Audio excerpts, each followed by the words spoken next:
ઓમ શાંતિ. 21 August 2024ના સાકાર બાબાના મહાવાક્યો. મીઠા બાળકો, તમે છો ચૈતન્ય લાઇટ હાઉસ.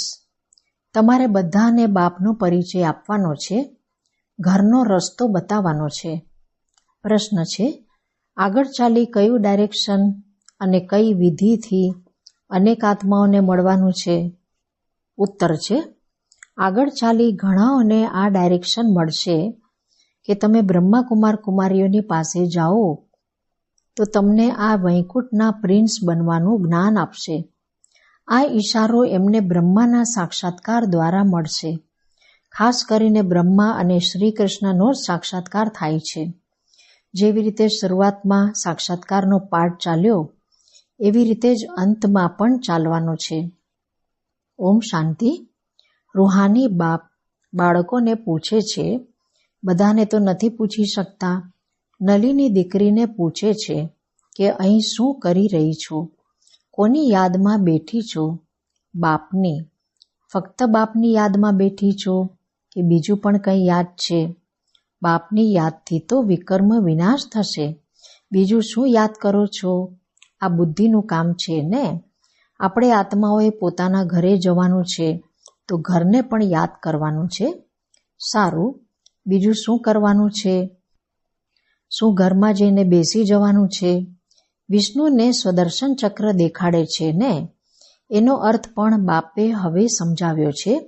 સ્વ અર્થાત આત્માને દર્શન થયા 84 જન્મોના ચક્રના. તો આ ચક્ર પણ ફેરવવું પડે. તમે જાણો છો, આપણે 84નું ચક્ર લગાવીને ઘરે જઈશું, પછી ત્યાંથી આવીશું સતયુગમાં પાઠ ભજવવા. ફરી 84નું ચક્ર લગાવીશું. વિષ્ણુને કોઈ ચક્ર હોતું નથી. એ તો છે સતયુગના દેવતા. વિષ્ણુપુરી કહો અથવા લક્ષ્મીનારાયણની પુરી કહો, સ્વર્ગ કહો. સ્વર્ગમાં લક્ષ્મીનારાયણનું રાજ્ય હતું. જો રાધાકૃષ્ણનું રાજ્ય કહે છે તો આ ભૂલ કરે છે. રાધાકૃષ્ણનું રાજ્ય તો હોતું નથી, કારણ કે બંને અલગ અલગ રાજાઈના પ્રિન્સ પ્રિન્સેસ હતા. રાજાઈના માલિક તો પછી સ્વયંવર પછી બનશે. તો આ જે વિષ્ણુને ચક્ર આપ્યું છે, આ ચક્ર છે તમારું.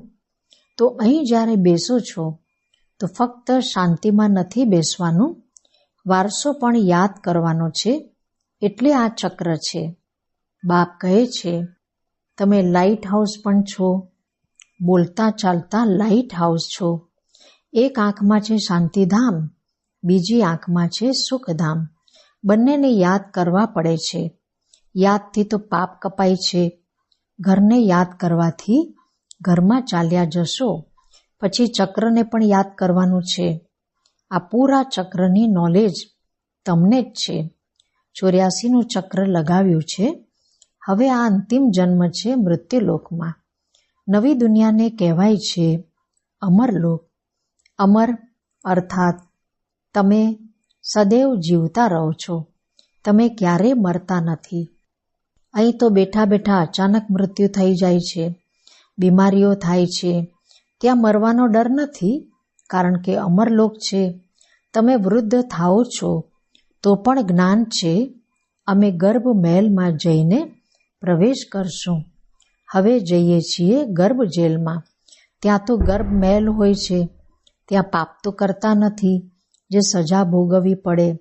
અહીં તો પાપ કરે છે, જેના કારણે સજા ભોગવી બહાર નીકળે છે તો પછી પાપ શરૂ કરી દે છે. આ છે પાપ આત્માઓની દુનિયા. અહીં તો દુઃખ જ હોય છે. ત્યાં દુઃખનું નામ નથી. તો એક આંખમાં શાંતિધામ, બીજી આંખમાં સુખધામ રાખો. ભલે તમે જન્મ જન્માંતર જપ તપ વગેરે કરતા આવ્યા છો, પરંતુ તે જ્ઞાન તો નથી ને. તે છે ભક્તિ. એમાં કોઈ યુક્તિ પણ નથી મળતી કે તમે આવી રીતે સતોપ્રધાન બની શકો છો. કોઈ પણ નથી જાણતા. બસ સાંભળ્યું છે શ્રી કૃષ્ણ ભગવાનનું વાચ દેહ સહિત. આ ગીતાના શબ્દ છે જે વાંચીને સંભળાવે છે. એવું નથી કહેતા કે તમે આવા બનો, ફક્ત કહે છે ભગવાનનું વાચ કહીને ગયા હતા. જ્યારે આવ્યા હતા પતિતોને પાવન બનાવવા. ફક્ત ગીતામાં પરમપિતા પરમાત્માને બદલે શ્રી કૃષ્ણનું નામ નાખી દીધું છે. હવે શ્રી કૃષ્ણ તો રથી છે ને, એમને રથ જોઈએ શું? એ તો સ્વયં દેહધારી છે. શ્રી કૃષ્ણનું નામ કોણે રાખ્યું?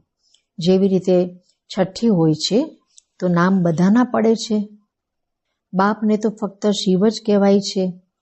આપ આત્માઓ જન્મ મરણમાં આવો છો તો શરીરનું નામ બદલાય છે. શિવ બાબા તો જન્મ મરણમાં આવતા નથી. એ સદૈવ શિવ જ છે. બિંદુ જ્યારે લખે છે તો કહે છે શિવ. બિંદુ આત્મા તો છે, બિલકુલ સૂક્ષ્મ. આત્માનો જો સાક્ષાત્કાર થાય તો પણ કોઈને સમજમાં નથી આવતું. દેવીને જોઈ ખુશ થઈ જશે. સારું, પછી શું? પ્રાપ્તિ તો કંઈ નથી, અર્થ નથી. ફક્ત નવદા ભક્તિ કરી, દર્શન કર્યા, એમાં જ ખુશ થઈ જાય છે. બાકી મુક્તિ, જીવન મુક્તિની તો વાત જ નથી. તે છે બધો ભક્તિ માર્ગ. અહીં તો છે જ્ઞાન માર્ગ. અહીં ખાસ કરીને સાક્ષાત્કાર થાય છે બ્રહ્માનો. પછી શ્રી કૃષ્ણનો થશે. કહેશે આ બ્રહ્માની પાસે જાઓ તો તમે કૃષ્ણપુરી અથવા વૈકુંઠમાં જશો. લક્ષ્મીનારાયણનો પણ સાક્ષાત્કાર થઈ શકે છે. એવું નથી સાક્ષાત્કાર થયો એટલે સદગતિ થઈ ગઈ. આ ફક્ત ઈશારો મળે છે, અહીં જાઓ. આગળ ચાલી ઘણાઓને સાક્ષાત્કાર થશે, ડાયરેક્શન મળશે. તમારું ત્રિમૂર્તિ પણ સમાચાર પત્રમાં આવે છે. બ્રહ્માકુમારીઓનું નામ પણ આવે છે. તો બ્રહ્માનો જ સાક્ષાત્કાર થશે કે આમની પાસે જવાથી તમને આ વૈકુંઠના પ્રિન્સ બનવાનું જ્ઞાન મળશે. જેવી રીતે અર્જુનને વિષ્ણુનો અને વિનાશનો સાક્ષાત્કાર થયો. બાપ કહે છે તમારે કમળ ફૂલ સમાન બનવાનું છે, પરંતુ સ્થાયી તો તમે નથી રહેતા. એટલે અલંકાર વિષ્ણુને આપી દીધા છે. નહીં તો દેવતાઓને શંખ વગેરેની જરૂર છે શું? મુખથી સંભળાવવાને શંખ ધ્વનિ કહેવાય છે. કમળનું રહસ્ય પણ બાપ સમજાવે છે. આપ બ્રાહ્મણોએ આ સમયે કમળ ફૂલ સમાન બનવાનું છે. ગદા છે 5 વિકારો રૂપી માયાને જીતવાની. બાપ ઉપાય બતાવે છે. મહામેકમ યાદ કરો તો તમારા વિકર્મ વિનાશ થશે. શ્રીમત પર ચાલીને પતિત પાવન બાપને યાદ કરો. બીજા તો કોઈ પતિત પાવન નથી એક બાપ સિવાય. બાપ કહે છે મને બોલાવે જ એટલે છે કે અમને બધાને આ શરીરથી છોડાવી પાવન દુનિયામાં લઈ ચાલો. તો બાપ જ આવીને બધા આત્માઓને પતિતથી પાવન બનાવે છે. કારણ કે અપવિત્ર આત્માઓ તો ઘરમાં અથવા સ્વર્ગમાં જઈ નથી શકતા. બાપ કહે છે પવિત્ર બનવું છે તો મને યાદ કરો. યાદથી જ તમારા પાપ કપાતા જશે. આ હું ગેરંટી કરું છું. બોલાવે છે હે પતિત પાવન આવો, અમને પાવન બનાવીને નવી દુનિયામાં લઈ ચાલો. આ હું ગેરંટી કરું છું. બોલાવે છે હે પતિત પાવન આવો, અમને પાવન બનાવીને સાથે લઈ ચાલો. તો કેવી રીતે જશે? કેટલી સીધી વાત બતાવે છે. બાપની સહજ નોલેજ અને સહજ વાત છે. કહે છે કામકાજ કરતા મને યાદ કરો. ભલે નોકરી વગેરે કરો, ભોજન બનાવો, તો પણ યાદમાં રહીને. તો ભોજન પણ શુદ્ધ થશે. એટલે ગવાય છે બ્રહ્મા ભોજન માટે દેવતાઓને પણ મન થાય છે. આ બાળકીઓ પણ ભોગ લઈને જાય છે તો ત્યાં મહેફિલ થાય છે. બ્રાહ્મણો અને દેવતાઓનો મેળો લાગે છે. ભોજન સ્વીકાર કરવા આવે છે.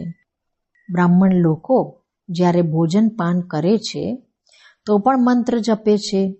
બ્રહ્મા ભોજનની ખૂબ મહિમા છે.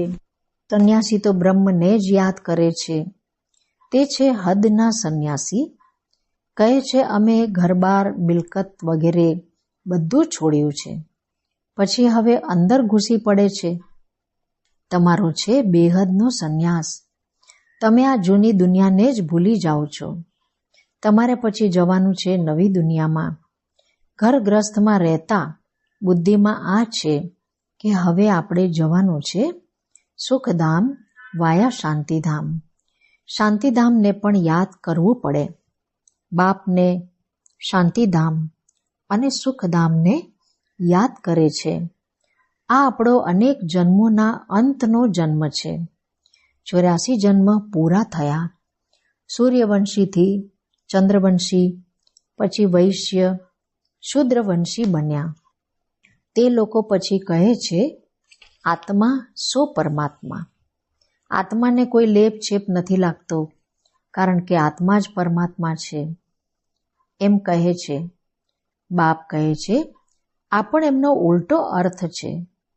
બાપ બેસી હમ સોનો અર્થ સમજાવે છે. હું આત્મા પરમપિતા પરમાત્માની સંતાન છું. પહેલા આપણે સ્વર્ગવાસી દેવતા હતા, પછી ચંદ્રવંશી ક્ષત્રિય બન્યા, પછી 250 વર્ષ પૂરા થયા, પછી વૈશ્ય શૂદ્રવંશી વિકારી બન્યા. હવે આપણે બ્રાહ્મણ ચોટલી બનીએ છીએ. અહીં બેઠા છીએ, જેવી રીતે 84ની બાજોલી રમીએ છીએ. આ બાજોલીનું પણ જ્ઞાન છે. આગળ તીર્થો પર જતા હતા તો પણ આવી રીતે બાજોલી કરતા, નિશાન નાખતા જતા હતા. હમણાં તમારા તો સાચા તીર્થ છે શાંતિધામ અને સુખધામ. તમે છો રૂહાની પંડા. બધાને સલાહ આપો છો બાપને યાદ કરો તો શાંતિધામ ચાલ્યા જશો. સાધુ સંત વગેરે બધા શાંતિધામમાં જવા માટે જ મહેનત કરે છે, પરંતુ જઈ કોઈ પણ નથી શકતા. જશે પછી બધા એક સાથે. બાપે સમજાવ્યું છે સતયુગમાં તો ખૂબ થોડા હોય છે, પછી વૃદ્ધિ થતી જાય છે. તો તમે છો સ્વદર્શન ચક્રધારી દેવતાઓ નથી, પરંતુ આ સમયે તમારું માયાની સાથે યુદ્ધ ચાલી રહ્યું છે. એ લડાઈમાં પણ જેમને જોરદાર સમજે છે તે પછી એમની પાસે જઈને શરણ લે છે. હવે તમે કોની શરણ લો છો? સ્ત્રી પુરુષ બંને કહે છે અમે શરણ પડીએ છીએ તારી. મારા તો એક શિવ બાબા, બીજા ન કોઈ. સર્વ આત્માઓના બાપ તો એક જ છે ને. એ એકના તમે બાળકો છો. સાધુ સંત તો એક નથી, અનેક ભગવાન થઈ જાય છે. જે ઘરથી રીસાયા એ ભગવાન. પછી મોટા મોટા સાવકારો કરોડપતિ જઈને એમના શિષ્ય બને છે અને મહેફિલ મનાવે છે ગંદુ ખાવા પીવાની. તમો પ્રધાન મનુષ્ય છે ને. હિન્દુઓને પછી પોતાના ધર્મની જ ખબર નથી. બાપ સમજાવે છે તમે તો હકીકતમાં આદિ સનાતન દેવી દેવતા ધર્મના છો, પરંતુ પતિત બની ગયા છો એટલે પોતાને દેવતા કેવડાવી નથી શકતા. તે ધર્મ જ પ્રાયલોપ થઈ ગયો છે. મનુષ્ય કેટલા વિકારી ક્રિમિનલ આઈવાળા છે. એક મિનિસ્ટર બાબાની પાસે આવ્યા હતા. બોલ્યા અમારી તો ક્રિમિનલ આઈ થાય છે. હવે બાપ સમજાવે છે બાળકો સિવિલ આઈ બનો. જ્યાં સુધી ક્રિમિનલ આઈ થાય છે ત્યાં સુધી તમે પતિત છો. પોતાને ભાઈ ભાઈ સમજો તો તે ક્રિમિનલ દ્રષ્ટિ ઉડી જશે. આપણે આત્મા ભાઈ ભાઈ છીએ. એક બાપ પાસેથી વારસો લઈ રહ્યા છીએ. આત્માનો તખ્ત આ ભ્રુકુટી છે. આને કહેવાય છે અકાળ તખ્ત. અકાળ આત્મા આ તખ્ત પર વિરાજમાન છે. આ તો માટીનું પૂતળું છે. પૂરો પાઠ આત્મામાં જ ભરાયેલો છે. બાપ કહે છે હું 5000 વર્ષ પછી આવ્યો છું આપ બાળકોને વારસો આપવા. તમે જાણો છો આપણે આવ્યા છીએ હેલ્થ વેલ્થ હેપીનેસનો વારસો લેવા. સતયુગમાં અથાહ ધન મળે છે. તમે 21 પેઢી દેવતા બનો છો. વૃદ્ધાવસ્થા વગર ક્યારેય કોઈ મરશે નહીં. અહીં તો બેઠા બેઠા અચાનક મરી જાય છે. ગર્ભમાં અંદર પણ મરી જાય છે. ત્યાં તો દુઃખનું નામ નથી હોતું. એને કહેવાય જ છે સુખધામ રામ રાજ્ય. આ છે દુઃખધામ રાવણ રાજ્ય. સતયુગમાં રાવણ હોતો જ નથી. તો આ 84નું ચક્ર પણ બુદ્ધિમાં તમને યાદ રહેશે. ખૂબ ખુશી રહેશે. તમે જાણો છો આપણે નવા વિશ્વના અર્થાત સતયુગના માલિક બનવાના છીએ. ગીતામાં પણ ભગવાનનું વાચો છે ને, હે બાળકો, દેહ સહિત દેહના બધા સંબંધોને છોડો. પોતાને આત્મા સમજી મામેકમ યાદ કરો. તમારો સાચો ખુદા દોસ્ત એ છે. અલ્લાહ અવલદીનનું નાટક, હાતમ તાહીનું નાટક, આ બધા આ સમયના છે. હમણાં મનુષ્ય કેટલું માથું મારતા રહે છે. બાળકોનો જન્મ ઓછો થાય. બેહદના બાપ કેટલા ઓછા કરી દે છે. આખા વિશ્વમાં સતયુગમાં 9 લાખ આબાદી જઈને રહે છે. બાકી આટલા કરોડો મનુષ્યો હોતા જ નથી. બધા મુક્તિધામ શાંતિધામમાં ચાલ્યા જશે.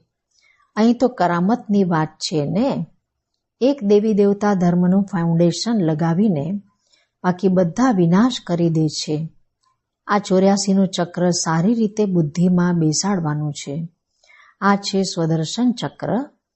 બાકી ચક્રથી કોઈનું ગળું વગેરે નથી કાપવાનું. શાસ્ત્રોમાં પછી શ્રી કૃષ્ણ માટે હિંસક વાતો લગાવી દીધી છે. બધાને સ્વદર્શન ચક્રથી માર્યા. આ પણ ગ્લાનિ થઈને કેટલા હિંસક બનાવી દીધા છે. તમે ડબલ અહિંસક બનો છો. કામ કટારી ચલાવવી આ પણ હિંસા છે. દેવતાઓને તો પવિત્ર કહેવાય છે. યોગ બળથી જ્યારે વિશ્વના માલિક બની શકો છો તો યોગ બળથી બાળક કેમ ન જન્મ લઈ શકે? સાક્ષાત્કાર થશે, બાળક થવાનું છે. બાપ તો સમજાવે છે હવે આ જૂનું શરીર છોડશો અને ગોલ્ડન સ્પૂન ઇન માઉથ. તમે પણ સમજો છો આપણે અમરલોકમાં જન્મ લઈશું તો ગોલ્ડન સ્પૂન ઇન માઉથ હશે. ગરીબ પ્રજા પણ જોઈએ ને. દુઃખની તો કોઈ પણ વાત હોતી જ નથી.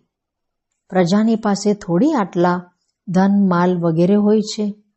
બાકી હા, સુખ હશે, આયુષ્ય લાંબુ હશે. રાજા રાણી સાવકાર પ્રજા બધા જોઈએ ને.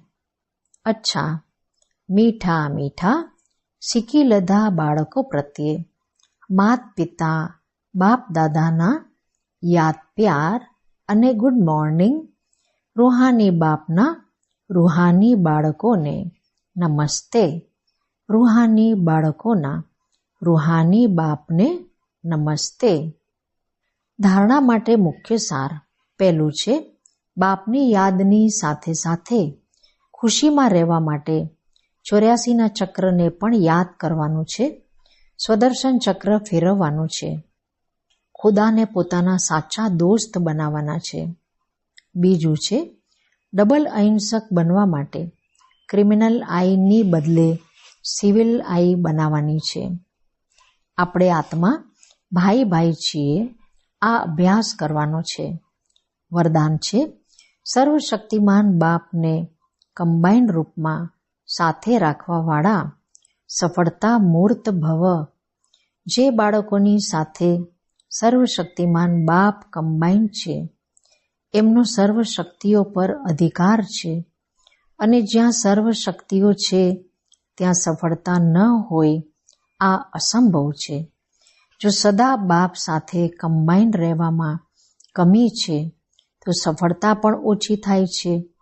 સદા સાથ નિભાવવાવાળા અવિનાશી સાથીને કમ્બાઇન્ડ રાખો તો સફળતા જન્મસિદ્ધ અધિકાર છે. કારણ કે સફળતા માસ્ટર સર્વશક્તિમાનની આગળ પાછળ ફરે છે.